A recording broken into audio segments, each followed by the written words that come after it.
La importancia de la bibliografía o de los gestores de referencia para empezar. La citación de fuentes o de bibliografía que ya existe o que ya está publicada es fundamental en todo este proceso de hacer proyectos de investigación. Esto es porque nunca realizamos un trabajo totalmente original. Creo que esto ya lo había mencionado. Es difícil que uno empiece desde cero una idea, especialmente hoy, en el 2021. Ya existe siempre un conocimiento previo. Y lo que tenemos que hacer nosotros, lo que nos toca a nuestra generación, es construir nuevo conocimiento sobre el ya existente. Sin embargo, esto no significa que no debamos quitar el aporte o el reconocimiento a las personas o, o los trabajos que se hicieron originalmente y nos permitieron a nosotros seguir avanzando sobre esos trabajos, ¿no? Y es de esta forma que se logra, y esto se hace mediante la citación. En todo trabajo que nosotros hagamos, y aquí me refiero no solamente a artículos científicos en nuestra tesis, sino incluso cuando yo les doy una clase y encuentro algún dato interesante, yo tengo que citarlo, porque no es un dato que yo obtuve originalmente, sino de que otra persona lo generó. De igual forma, si eh, dices das una charla o ah, creas, yo que sé, un nuevo aparato electrónico, bueno, siempre, ante todo, siempre uno reconoce lo que ha utilizado de los demás. Siempre. Y esto es una buena práctica, bien, no crean que es ni porque queremos ser muy estrictos, ni porque tampoco es malo o es muy dañino no estar citando. Pero siempre, ¿no? Ustedes tienen que dar el reconocimiento a las otras personas de donde sacaron su información original. Y aquí también hablo de que ustedes tienen que citar en todo momento, no solo en artículos científicos, sino también citar todas las fuentes que utilicen. O sea, no solamente al final en nuestras referencias van artículos, sino también van noticias, pueden ir libros, pueden ir tweets, pueden ir un post de Facebook. Ahora se puede citar absolutamente todo. Y la información viene a veces de esas fuentes. Uno no encuentra un artículo de un tema, pero sí encuentra que alguien, tal vez que algún investigador publicó un tweet con los resultados de un estudio que todavía no sale, ¿no?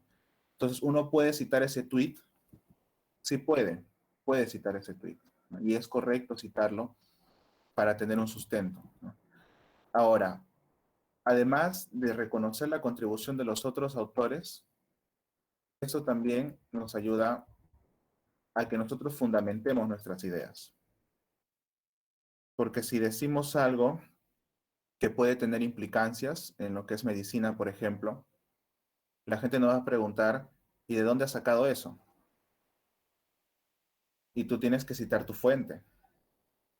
Y cuando tienes fuentes, y cuando tienes buenas fuentes confiables, pues con toda seguridad o con una gran seguridad tú dices las cosas que mencionas o que escribes al final, porque estás sustentado por otras investigaciones previas. Y esto es también un aprendizaje para todos en general, ¿no? Yo recuerdo que siempre me decía mi papá, me decía, tienes que hablar con propiedad. Y él me daba ejemplos, me decía, ¿qué significa hablar con propiedad, no? Significa que todo lo que uno dice lo dice de forma sustentada. No habla por hablar, bien, ni cuando está hablando con otra persona o cuando está hablando en público. Siempre nuestras ideas, especialmente de un profesional de la salud, tienen que ser sustentadas, ¿no? No damos tratamientos por dar, no damos dosis de medicamentos por dar, no tomamos decisiones porque sí. Todo lo tomamos en base a sustentos científicos. Y justamente eso es lo que nos permite la citación, ¿no? A veces ocurre que encuentras un hallazgo repentino o inesperado, mejor dicho, en tu investigación y lo que haces es ir a buscar bibliografía respecto a eso. Porque si ya hay bibliografía respecto a eso, tú puedes sustentar tu hallazgo y todo se hace más sencillo. ¿Okay? Así que es una buena práctica tanto para reconocer los autores como también para tener sustentadas nuestras ideas. Ahora, si no das el reconocimiento o citas a la persona que originalmente generó cierta información, eso se conoce como plagio, porque tú estás asumiendo o estás dando a entender que esos datos son tuyos. Y plagio no solamente es cuando no citas, bien, sino también es cuando a veces escribes de forma textual el trabajo sin utilizar comillas, también cuando parafraseas incluso, ¿no? A veces hay esa práctica de parafrasear los párrafos que se copian de internet, pero actualmente los software antiplagio son muy buenos. Incluso esto se puede detectar y eso también es plagio. ¿Sí? Al final les voy a dar unas recomendaciones para que puedan evitar esto. También se conoce lo que es el autoplagio. Y esto a veces ocurre uno cuando ya lleva haciendo varias investigaciones que tiende a utilizar su metodología o su redacción ya antes escrita. ¿No? Lo recomendable para esto es que siempre escribas un paper desde cero. O sea, no estés agarrando cosas que ya has escrito previamente, sino que tú te pongas ahora a escribir todo desde cero y evites que al final cometas el autoplagio de tus artículos que ya escribiste. ¿Qué son los gestores bibliográficos? Estos programas sirven para almacenar, organizar todo tipo de información, principalmente en formato PDF, ¿no? Y antiguamente esto se organizaba manual, ¿no? Recordarán, creo que todos en nuestras casas tenemos casi bibliotecas. Yo tengo, bueno, en mi casa especial tengo aquí varios libros que jamás he abierto, ¿no? Pero eso era la antigua, antes era así. La información estaba acumulada en los libros, en grandes librerías, pero ahora ya no tenemos que lidiar con eso, finalmente, ¿no? Sino que todo cabe en nuestra computadora, en nuestro celular, y esa facilidad realmente hay que tomarle mucha ventaja. El punto es que antes se organizaba manualmente, pero ahora tenemos varias alternativas que nos facilitan el trabajo. Y vamos a ver de frente algunos de ellos. Antes, para que quede claro cuál es la diferencia entre una cita o una referencia, es muy sencilla. La cita es los numeritos que tú estás poniendo en el texto y la referencia es el texto como tal en donde detallas tanto el autor, el nombre del artículo o de la página web o de la fuente y algunas otras cosas como el año de publicación y también el volumen de las páginas, ¿no? Especialmente en el caso de los artículos científicos. Entonces, una cita es el llamado al artículo y la referencia es el detalle que se encuentra al final. Una recomendación general también, chicos. Citen constantemente y mientras más citen, tampoco, el punto es que se tiene que citar también lo que se lee, ¿no? No es tampoco llenar el artículo con 50 referencias que ni siquiera has leído y tienes un montón. Eso tampoco tiene sentido, como se imaginarán. Lo que quería decirles es que citen en cantidad regular, porque esto les permite tener distintos datos y bien sustentado lo que están escribiendo, ya sea su introducción, su metodología, su discusión. Entonces, citar muchos artículos es bueno. Ahora, esos artículos tienen que específicamente decir lo que ustedes están citando. ¿Bien? Si aquí, por ejemplo, hablo del FBC, de la capacidad vital forzada, sirve para aplicaciones clínicas, estos artículos tienen que hablar específicamente de la aplicación clínica del FBC. Si menciono que la prevalencia es del 20% y cito un artículo, esa cita tiene que ser exactamente del artículo que dice el 20%. ¿Qué ocurre en la gran mayoría de casos? Y tal vez les ha ocurrido anteriormente, tal vez les ha ocurrido que entra un artículo, se van a las referencias, entran a la referencia que aparentemente es el original, donde debería estar el dato original, y se dan cuenta que esa referencia no tiene nada que ver con lo que se está citando. Y no hablamos de revistas malas, o sea, hablamos de revistas buenas. Y a pesar de eso, ocurre que la citación no es correcta. Así que segundo punto, siempre asegurarse que lo que se está citando concuerda con el texto que han escrito antes y con la referencia que va al final. Bien. Y después de cada punto usualmente yo pongo una referencia, ¿no? O una, dos oraciones, una referencia. Una, dos, tres oraciones, una referencia, ¿no? Para que quede claro qué artículo estoy citando con respecto a lo que estoy diciendo, ¿no? Cuando juntas muchas referencias, ya no sabes, por ejemplo, si este dato fue del primer artículo o del segundo o del tercero o del cuarto, no sabes. Así que por eso mejor a veces preferible disgregar las referencias por resultados. Entonces poner el 1 donde corresponde, el 2 donde es, el 3 y así sucesivamente con todas. Ahora sí vamos a ver cuáles son algunas de las funciones de las plataformas de nueva generación. Ya no trabajamos con bibliotecas, sino que ahora incluso se puede trabajar en la nube. Se puede capturar referencias directamente del navegador, pueden importarlas, exportarlas para otros softwares a través del formato RIS, que es un formato estándar que se utiliza para compartir referencias. Y también se integra también con el Word, con el Google Doc. Estoy seguro que esto ya lo han utilizado previamente. Además, también permiten crear grupos de trabajo colaborativos. Entonces, pueden tener las referencias todos en una misma carpeta, ya sean grupos públicos o privados. Existen estas dos opciones, uno que es el EndNote, otro que es el Mendeley, pero a mí me gustan estas dos. Trabajo siempre con Zotero y con Citavi. Ahora, son usos distintos los que yo les doy. El Zotero lo utilizo como un programa en el cual guardo las referencias que voy a citar directamente un artículo. Por ejemplo, ya estoy terminando un artículo de redactarlo, entonces todas las referencias que voy a citar las meto al Zotero y de ahí rápidamente lo cito en el artículo y se acabó.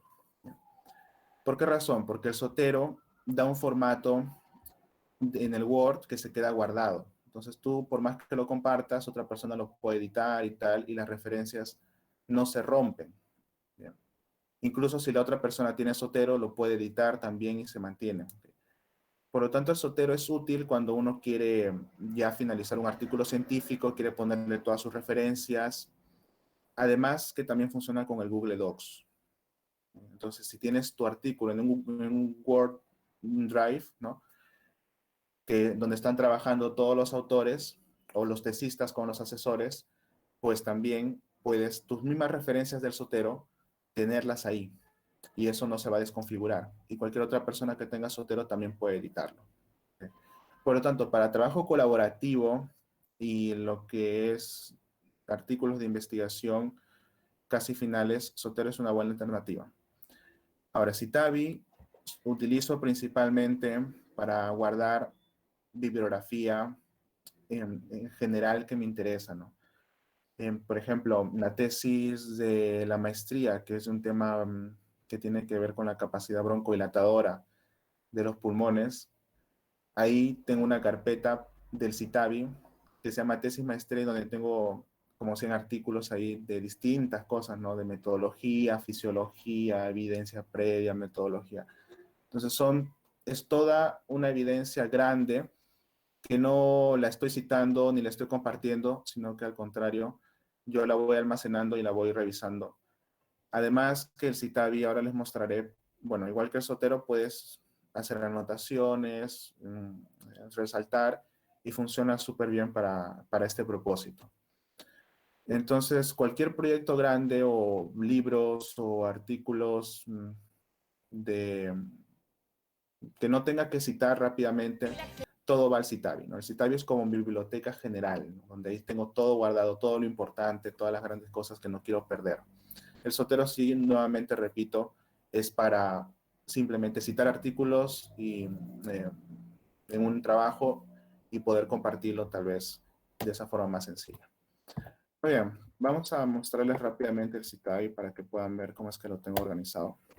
Justo estaba trabajando en la mañana en la tesis, así que estaba aquí abierto. Pueden descargar el Citavi, es gratis. El límite es que tienes como 100 referencias, ¿bien? Por proyecto. Y 100 referencias es más que suficiente, porque un artículo, o bueno, en general, no sueles acumular más de 100 artículos. Y si es así, ya creas otro proyecto y ya está. Este es el Citavi esta es la tesis y la maestría. Tengo solo 45 artículos, no sé por qué pensaba que tenía más.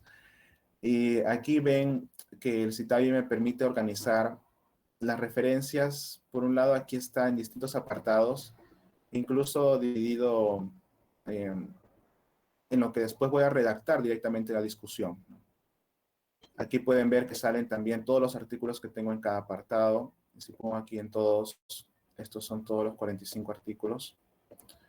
Y en esta otra ventana se pueden editar algunas cosas, pero lo que más interesa es esta parte de abajo, donde ustedes pueden ingresar cualquier PDF que deseen, ¿no? Hacen clic en archivo local y meten el PDF y les cargan para que tengan aquí al costado.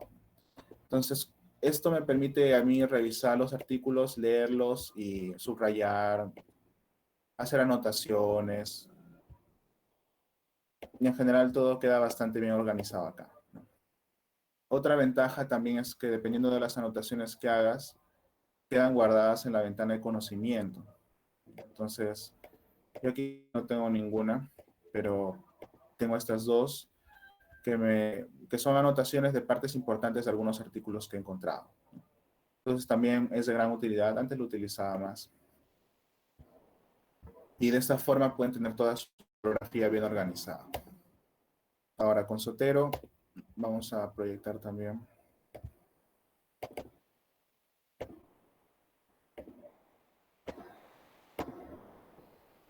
Con Zotero también algo similar la estructura. Tienen sus carpetas, tienen sus artículos en cada carpeta. Incluso dentro de cada artículo ustedes pueden guardar un PDF. Y este PDF después lo pueden editar, pueden subrayarlo y se queda guardado. O sea, en ese aspecto tiene unas funciones similares, pero es mucho más simple. Es mucho más simple, no tiene tanta organización como el otro. Y usualmente creo carpetas aquí para un artículo, ¿no? Por ejemplo, este artículo de acá tiene todas estas referencias. Entonces lo capturo directamente y lo cito. Este otro artículo igual, ¿no? Meto aquí y tal. Entonces, usualmente ese es el uso que se le suele dar. Les voy a mostrar también rápidamente cómo es que se captura un artículo del Zotero. Ustedes ya pueden instalarlo luego en su computadora, es bien sencillo.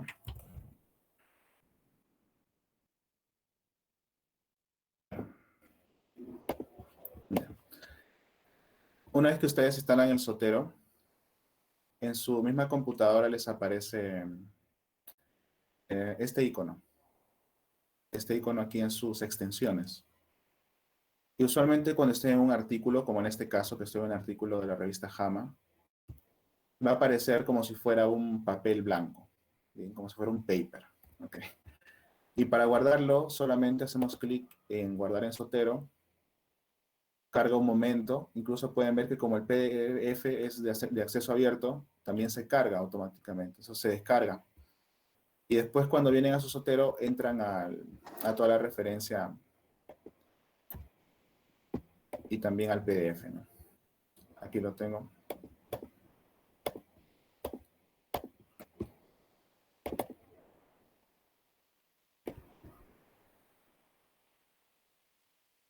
Esta es la referencia que ha cargado justamente con su PDF también, ¿no?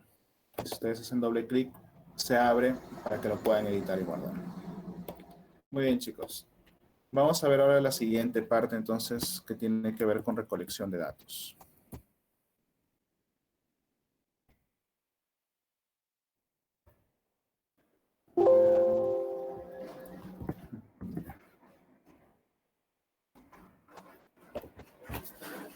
Ok, lo más importante es que ustedes sepan por qué es crucial que su recolección de datos siga un proceso bien protocolizado. En investigación, aquí pueden ver de todas las fases que ocurren entre lo que nosotros llegamos a recolectar o observar en nuestros datos y lo que realmente existe, hay hasta 3 momentos donde puede haber error, ¿no? O también conocido como sesgo. El primer momento es cuando tú recoges los datos y este es el sesgo de información. Bueno, creo que con ustedes jamás hemos hablado previamente de esto. Imaginen que hacen un estudio donde quieren saber la presión arterial de los estudiantes de medicina. Y le empiezan a tomar la presión arterial a todos los estudiantes de medicina para después ver sus datos y curiosamente se dan cuenta que la presión arterial es más alta de lo que ustedes esperaban. Ahora, viendo por qué razón pudo haber ocurrido esto, se percatan que a algunas personas se les tomó la presión arterial parados, a otros se les tomó sentados, a otros se les tomó en el brazo izquierdo, a otros se les tomó después de que habían venido de caminar sin sentarse, sin reposar, sin esperar 5 minutos, 10 minutos. A otros se les había tomado en la muñeca, a otros se le había tomado 2 veces y se le había sacado un promedio. Y así encuentran que la presión arterial se tomó de forma distinta en cada persona. Como imaginan, lo más probable es que el error de su estudio venga de ahí, venga de que la recolección de datos no fue adecuada. En todo proceso de investigación, la recolección tiene que ser igual para cada persona. Tiene que ser exactamente igual y por eso hablamos de procedimientos operativos estandarizados. En otras palabras, si le tomamos la presión arterial a un grupo de personas, a todos les hacemos sentarse al menos 10 minutos, les tomamos en el brazo izquierdo, ponemos el brazo izquierdo en una baranda y bueno, muchas otras consideraciones. Pero a todos los participantes se les toma la presión arterial con un protocolo.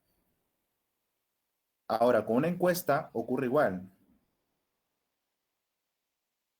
Si una entrevistadora aplica un cuestionario a una persona de una forma, a la otra lo hace en la calle, a la otra lo hace en su casa, a la otra lo hace con su esposo al lado, a la otra persona lo hace mientras está comprando en el mercado.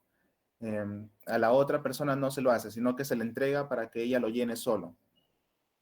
Si tú en tu recolección de datos tienes esa gran heterogeneidad al momento de haberlos recogido, los resultados que vas a obtener no van a ser correctos. Y esto es lo que ocurre en la mayoría de casos. En la mayoría de casos, porque yo también he pasado por esto, les comento, ¿no? Uno dice, bien, vamos a hacer una investigación, ya tienes a todo tu equipo, todos listos para encuestar, empezamos. Y todos empiezan, pero todos encuestan a su forma, de forma totalmente distinta. Y al final tus resultados no son correctos, no son válidos. Así que ya saben, una cosa más por la cual preocuparse cuando hagan una investigación. Pero estas son las cosas que pocas personas realmente llegan a considerar y por eso al final no se obtiene lo que se busca. Ahora, el sesgo de información es el primero solo, porque ven que para llegar a la realidad todavía puede haber otros 2 sesgos. No vamos a hablar de ellos, pero brevemente. Uno es el sesgo de selección, el cual viene porque seleccionamos mal a las personas, no hacemos un muestreo probabilístico. Y el otro es el sesgo de confusión, que viene porque no realizamos un análisis que esté ajustado por variables confusoras. Bien, de esto creo que se hablará después. Ahora, el sesgo de información tiene distintos subtipos. Uno puede ser el sesgo de entrevistador, que ya les di algunos ejemplos. Incluso el sesgo del entrevistador también se le llama a cuando es un cuestionario con preguntas sensibles y la persona encuestada obviamente no va a responder con toda la comodidad. y probablemente algunas no respondan, sino que digan, mientan, ¿no? Porque no quieren contar sus cosas personales. Entonces, cuando hay un entrevistador que toma la encuesta, existe este sesgo.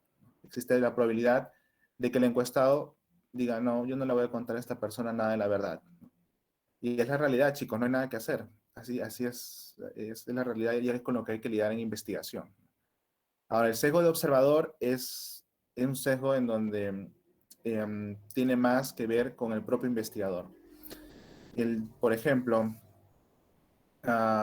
viene una persona a la cual le he dado una nueva pastilla y que yo creo que le mejora, y viene la persona a la siguiente consulta y yo creo que la veo mejor.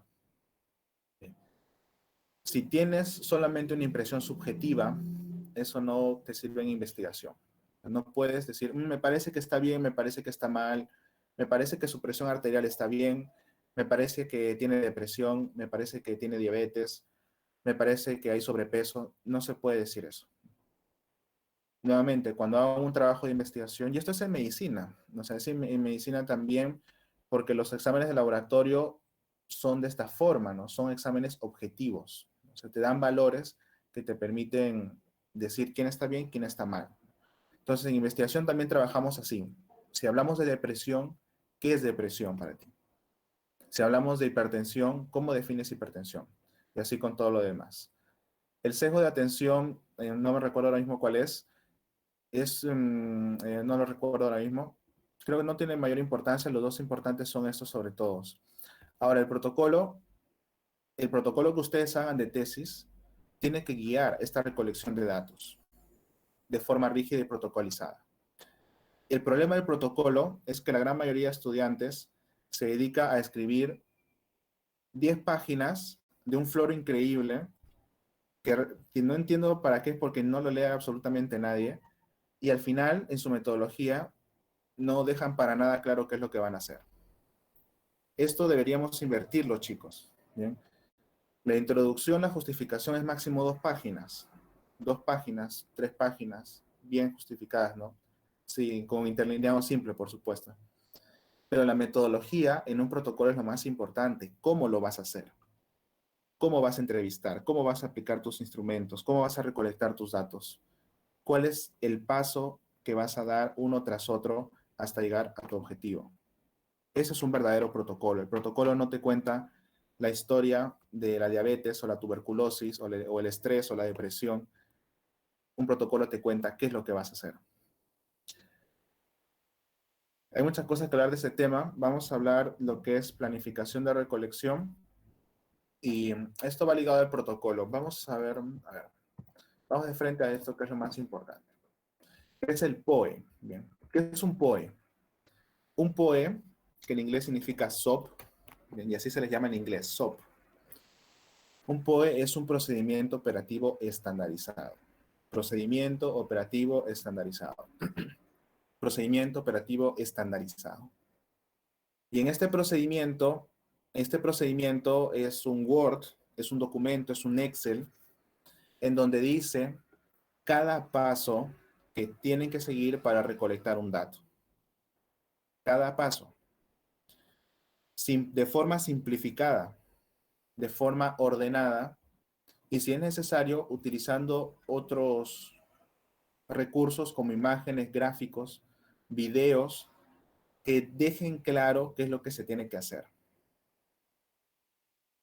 Y estos procedimientos operativos, vamos a ver aquí un ejemplo que es para tomar la saturación de una persona.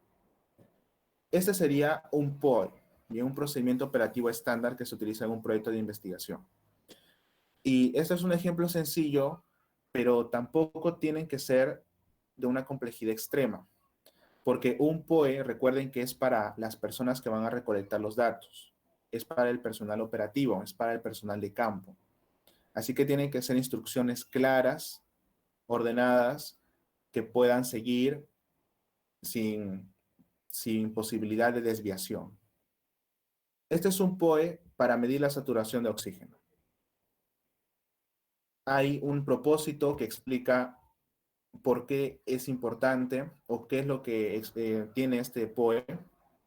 A continuación hay los materiales que voy a utilizar para tomar la saturación de oxígeno, incluyendo el oxímetro de qué marca es, porque oxímetros hay muchos, chicos. Recuerden que si toman de uno, se utilizan 5 oxímetros de diferente marca, las mediciones que van a obtener no van a ser comparables.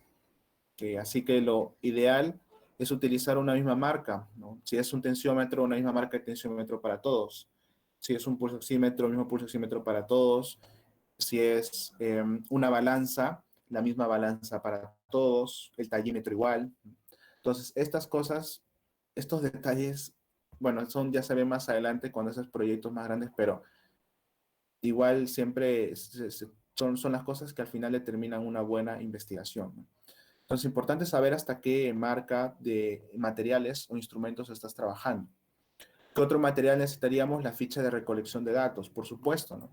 Porque no falta el día en que uno se va hasta la casa del paciente y dice, ya, vamos a hacer la recolección de datos, y se dan cuenta que no han traído la ficha.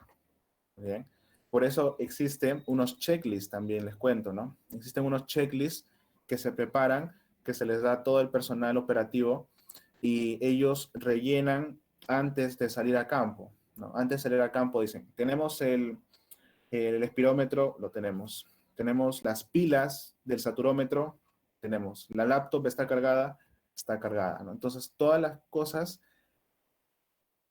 previamente verificadas para evitar cualquier inconveniente, ¿no? Así es como se evitan los errores, chicos. Así es como las grandes empresas ustedes van a ver que funcionan. Tienen todos sus procedimientos operativizados.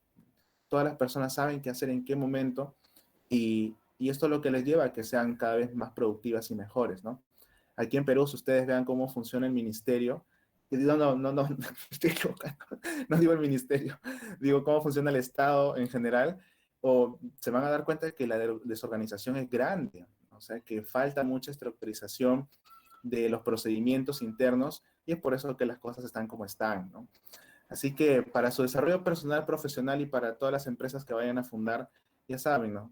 Estandaricen bien sus procedimientos, incluso hasta las materiales, hagan checklist, todo lo necesario para evitar todos los inconvenientes que se pueden evitar, por supuesto, y que no evitarlos, al contrario, ya sería contraproducente, ¿no? Por eso es que aquí ponemos incluso hasta las pilas, ¿no? Porque no falta el día en que llegan a la casa del paciente y el tensiómetro no tiene pilas, ¿no? ¿Qué hacemos? Dato perdido, se perdió un dato de ese paciente, ¿no?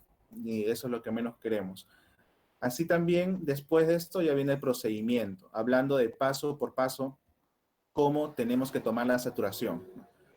Aquí estamos poniendo, primero, quitar o asegurarnos que el paciente no lleve esmalte de uñas, porque ocurre, ¿no? No falta el día en que la persona llega con esmalte de uña al hospital y, y, y bueno, hay que quitárselo si no la saturación no es correcta.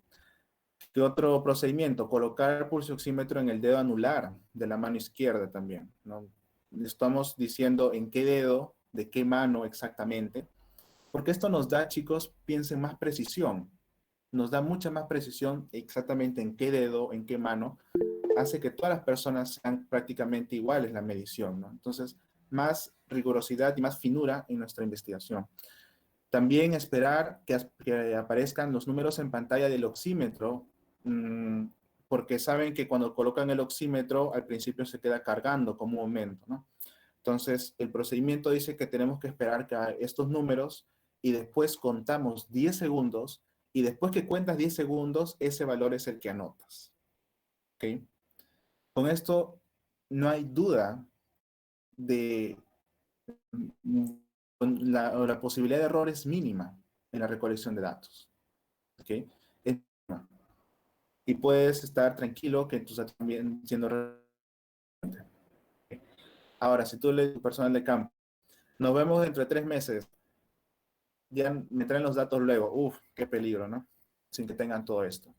Y estas cosas se les enseña luego en el entrenamiento previo. En el equipo de campo, uno tiene que entrenarlo. Porque ustedes ya cuando sean futuros profesionales, grandes investigadores globales, van a ver que sus proyectos van a tener gente de muchas ramas, ¿no? Van a tener profesionales médicos, no médicos, enfermeras, de todo tipo de educadores, incluso se trabaja con economistas, se trabaja con antropólogos. Los proyectos siempre requieren todas las profesiones y los equipos que ustedes van a manejar van a ser de esa forma. Sin embargo, a pesar de que pueden ser profesionales muy capacitados, atentos, a pesar de que puedan ser profesionales muy capacitados, requieren, o sea, la responsabilidad de que ellos hagan bien su investigación depende de ustedes. De ustedes como grandes líderes investigadores. De ustedes depende. Porque ellos pueden ser muy profesionales, muy buenos profesionales, como les menciono, pero al momento de hacer una investigación es donde entramos en un campo de rigurosidad total, un campo donde se tiene que seguir unos protocolos y unas pautas muy específicas. Ahora, ¿cómo logramos que nuestro equipo comprenda la importancia de esto y siga los procedimientos correctamente? A través del entrenamiento. El entrenamiento. Y hablamos de entrenamientos previos, y creo que también aquí hablo después, entrenamientos durante el estudio, incluso cuando terminan. Bueno, ya cuando termina no hay entrenamiento, pero sigue habiendo reuniones, ¿no? ¿Por qué? Porque de ustedes depende, chicos, que se logren las grandes cosas. Y esto es para todo. Nuevamente, esto no es para investigación nomás. Esto es para todo. Todos los grandes proyectos que ustedes van a emprender en sus vidas, que desde ahora ya lo están haciendo muchos de ustedes, quieran o no quieran, va a depender de ustedes, chicos, por ser los líderes que quieran sacar adelante ese proyecto. Van a tener muchas personas que les van a aconsejar, van a tener muchos mentores, van a tener muy buena gente a su alrededor que les va a estar apoyando en todo momento. Incluso gente dentro de su equipo que también va a estar predispuesta a apoyarle. Pero quieran o no quieran, el proyecto de sus vidas es de ustedes. Y ustedes son los que van a van a tener que estar pendientes y preocupados porque las cosas se vayan desarrollando tal como desean. ¿Okay? Esa es la gran responsabilidad que a veces puede llegar a tener un profesional como ustedes van a hacerlo. Y el entrenamiento nuevamente depende de ustedes, que ustedes estén detrás de ellos asegurándose de que las cosas vayan bien, que el equipo se entrene correctamente, que haga las cosas, que no tenga dudas, que no tenga problemas, que no tenga dificultades, va a ser parte de las actividades que ustedes van a realizar. Ahora, hay que contratar personal idóneo. Bueno, estas son cosas ya un poco de gerencia y todo, pero un paso inicial es contratar a la gente idónea. Hay que saber contratar personas. Y, y es algo que, bueno, les voy a pasar algún curso por ahí, pero hay que saber cómo contratar personas, porque si contratas a las personas no tan idóneas, o que pueden parecer idóneas, pero que al final no lo son, desde aquí está el problema. Una vez que contratas a alguien, ya sacarlo no es tan sencillo. ¿Ok? Por eso se dice, hay una frase que dice, contrata lento, despide rápido. Bien. Contrata lento, despide rápido. O sea, cuando vas a trabajar con una nueva persona, tómate el tiempo de pensarlo. Pero si ves rápidamente cosas que no funcionan con ella, porque simplemente no van a cambiar, hay que cortar rápido. Ya si lo aplican a otras cosas personales, ya no sé ustedes. Ahora, el entrenamiento puede ser teórico, tiene que ser teórico práctico. Bien. Tiene que ser teórico práctico hablando de que tienen que entrenarlos en ética, tienes que entrenarlos en procedimientos, tienen que darles manuales, todo escrito. Tienen que además evaluarles, tienen que hacerles exámenes, tienen que hacerles firmar un documento de compromiso donde diga, yo no voy a falsificar datos, yo voy a seguir todas las pautas, voy a respetar la confidencialidad del paciente, tal, ¿no? Todo, ¿no? Porque dicen que cuando uno firma algo ya como que le duele un poco más mentir, ¿no? Entonces, en nuestro caso yo sé que eso no aplica, ¿no? Por los ideales que tenemos, pero esto ayuda a reducir un poco más el error todavía en el mundo real de la investigación. Así que recomendado también hacer firmar a todo el mundo de que va a hacer las cosas bien. Finalmente, bueno, cada trabajador tiene que revisar los procedimientos. Entonces, tienen que ustedes ver cómo lo hacen y ver si lo hacen bien. Vamos a hablar ahora, chicos, hasta prueba piloto y ya nos quedamos aquí. Ahora, una vez que ya se hizo el entrenamiento, ya entrenaste a todo tu equipo correctamente, ya todos saben los procedimientos, un paso fundamental antes de iniciar tu estudio es hacer tu prueba piloto. Y esto es para el proyecto de su vida, chicos. No es para su tesis. Esto es para cualquier proyecto que ustedes emprendan. Siempre, antes de lanzarse a lo grande, tienen que hacer una pequeña prueba piloto. Tienen que probar un poco cómo van las cosas de acuerdo a lo que ustedes planificaron. Porque es muy diferente lo que ustedes planifican de lo que ustedes lleguen a implementar. La planificación es muy distinta de la implementación. Lo que ustedes escriban en papel y planifiquen hacer con todo ese equipo, al final puede ser muy distinto cuando lleguen al hospital a implementarlo, cuando lleguen a esa comunidad a implementarlo. Va a ser muy distinto. Para esto es que te sirve la prueba piloto. La prueba piloto es probar en algunos pacientes, ¿no? Ya tengo todo mi equipo listo, tengo todos mis procedimientos, todo está listo para empezar, pero pruebo en algunos pacientes, pruebo un poco, pruebo unos días, pruebo unas semanas, para ver qué debilidades tiene mi protocolo, ver qué cosas puedo mejorar en mi protocolo que no me había percatado. También proponer plan B, porque puedo ver cosas que pueden surgir y proponer soluciones alternativas en caso surgieran, o riesgo de alguna otra intercurrencia que no había visto previamente. Y todo esto va a evitar finalmente que nuestro estudio o que nuestra vida tengamos fallas. Porque con este aprendizaje y nuestro piloto hemos podido refinar nuestro plan y ahora nuestro estudio ya no va a tener esas fallas. Se dice que todo estudio tiene piloto. Bien, chicos, todo estudio tiene piloto. ¿Por qué razón? Porque hagas o no hagas el piloto, al inicio las cosas no van como quieres. Entonces mejoras el piloto para ver esas cosas, falla en ese piloto, para que después, cuando te lances a lo grande, lo hagas bien. ¿Ok?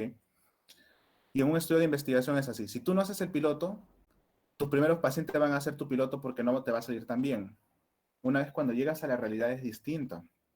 Es distinta. Es totalmente distinta a lo que uno puede planificar en su casa en una computadora. Ahora, ¿qué pautas? Hay que realizarlo en campo mismo, ¿no? O sea, ustedes tienen que ir y probarlo como si ya fueran a iniciar el estudio y también con participantes de tu propia población. Refiriéndome a que si ustedes van a trabajar con pacientes de un hospital tal, pues vayan a ese mismo hospital y vean a esas mismas personas, hagan los procedimientos con ellos y evalúen si todo lo que han planificado se va a poder implementar como quieren. Muy bien, chicos. Entonces, y esto también es importante, ¿no? Tienen que ponerse en las situaciones más complicadas e inesperadas siempre, ¿no? Y como se dice, esto es lo que a veces caracteriza a que un proyecto salga mejor que otro, ¿no? El hecho de pensar qué podría salir mal, qué podría salir mal, qué podría salir mal. Tu capacidad de planificar antes de ejecutar es muy, muy importante, ¿no? Así que piensen bien las cosas, chicos, antes de actuar siempre, recuerden, ¿no? Esta investigación se aprende bastante bien. Hay unos minutos todavía más. Hablemos de monitoreo y supervisión. Aquí, clave es de que ustedes puedan dormir tranquilos por las noches, ¿bien? Y para esto van a necesitar monitores o coordinadores, pero alguien que esté viendo el trabajo del personal de campo por grupos y que estén asegurándose de que todo está correcto. ¿Bien? Si no, ustedes se van a sobrecargar de trabajo. Y bueno, y esto es un tema gerencial, no lo vamos a hablar. Y esto también es importante, tener múltiples fuentes de evidencia, ¿no? O sea, si una persona o si un trabajador de campo fue a la casa de un paciente, tener registrado en una ficha a qué hora llegó, a qué hora salió, tal, tal, tal, tener otra ficha en donde llenó el paciente y firmó que se le visitó, tener una foto, tener todos los registros posibles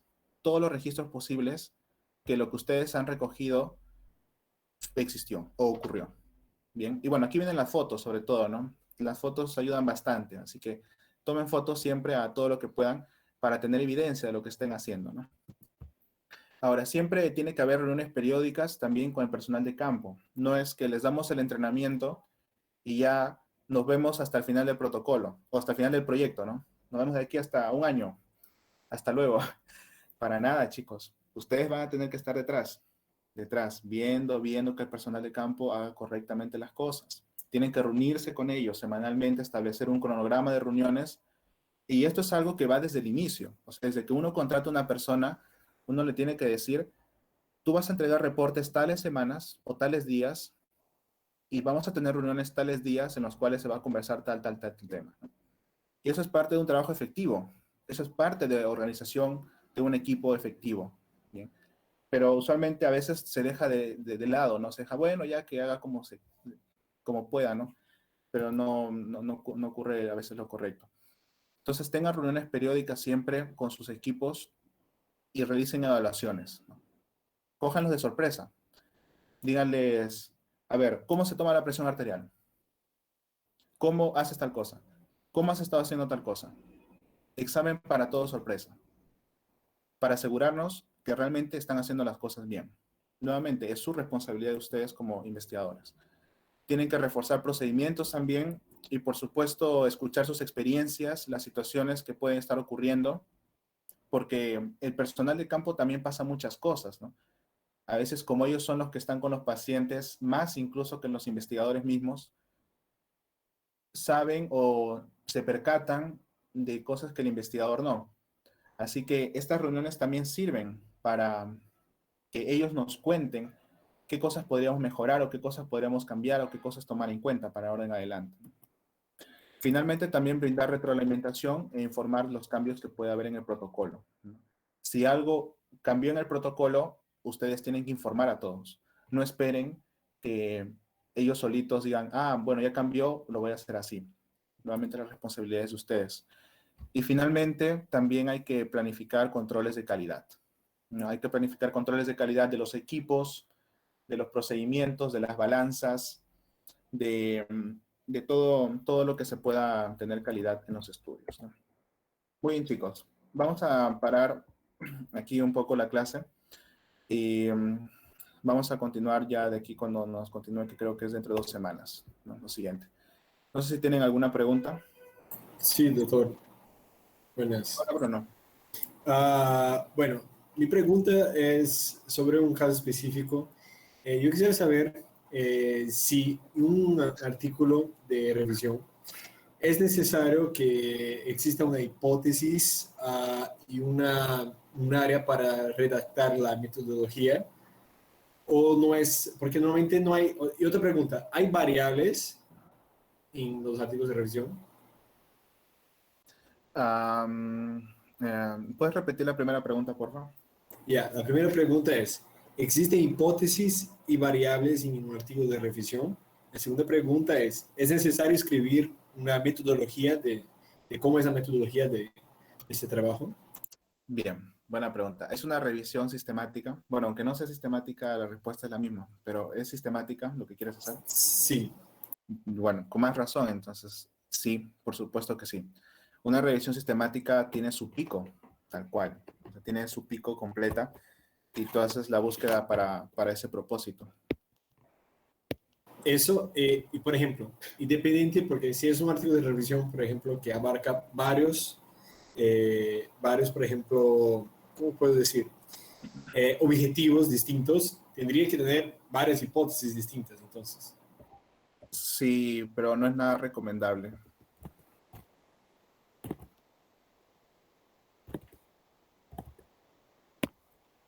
Chicos, una revisión sistemática es tal cual una pico, o sea, no tiene más. Aunque sea una revisión, aunque sea una revisión sistemática, igual tiene una pregunta de investigación. ¿Cuál es tu tema, o Bruno, o cuáles son tus variables que querías investigar? Sí, bueno, justo nosotros todavía estamos pensando, pero el objetivo del trabajo es justamente encontrar cuáles fueron las estrategias exitosas y no exitosas en la terapia y manejo y tratamiento de enfermedades crónicas en el escenario de la pandemia. Lo que nosotros estamos observando es que hay casos específicos de enfermedades crónicas que se tuvo que cambiar el tratamiento y también se tuvo que cambiar la forma de diagnóstico, ¿no? Entonces, justamente nosotros vemos que hay varios artículos ya publicados mostrando qué estrategias se han creado para mantener al paciente adherido al tratamiento o muchas Ya, veces no perder el diagnóstico. ok. Entonces aquí tu pico es, ¿cuál es tu población? Diabético, ¿cierto? ¿Cuál es tu intervención? La intervención va a ser la estrategia. Bien. ¿Versus qué? Versus la no estrategia. Y finalmente el outcome, que es la adherencia que dices, ¿no? Ahora, bien. Ahora, no te preocupes por esto. Yo sé que probablemente va a ser tal vez difícil. Si encuentras una estrategia de varios artículos, por ejemplo, encuentras 5 artículos que evalúen una estrategia específica, tal vez yo que sé, mensaje de texto semanales, ¿no? Si encuentras 5 artículos que evalúen esta estrategia, entonces yo te diría sí, haz una pregunta pico de esta forma. Mensaje de texto versus no mensaje de texto y ver cómo esto afecta en adherencia. Y esta sería una revisión sistemática muy buena. ¿Ok?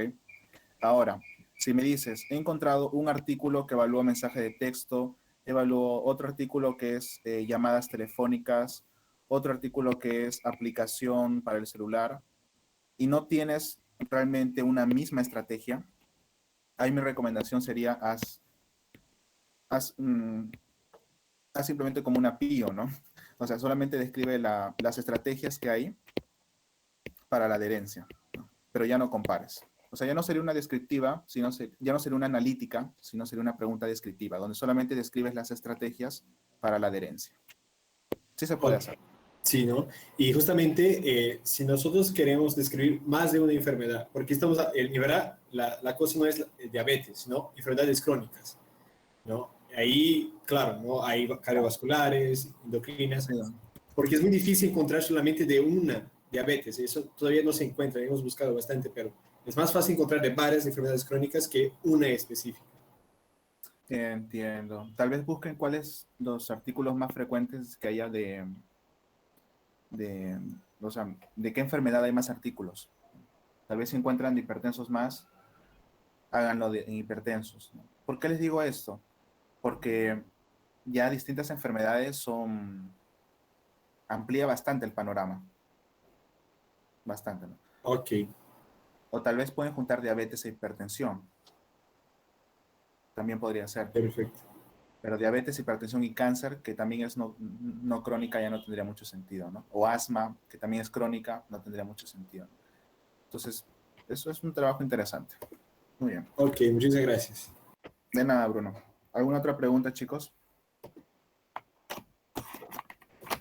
Ah, doctor, una pregunta con respecto al piloto, cómo sé o cómo se calcula para saber cuántos participantes vamos a tener o, Es una o hay buena, alguna fórmula? es una buena pregunta. Usualmente se dice que con el 10% es un piloto, pero no es cierto, no es cierto. O sea, es sobre todo, tú puedes decir, a ver,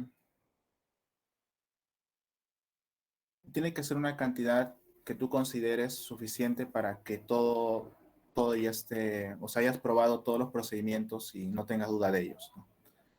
Usualmente, si es en torno a 200 participantes, claro, entre 10 personas a 15 a 20, entre un 5 a 10% es una cantidad suficiente. No es necesario más. Usual.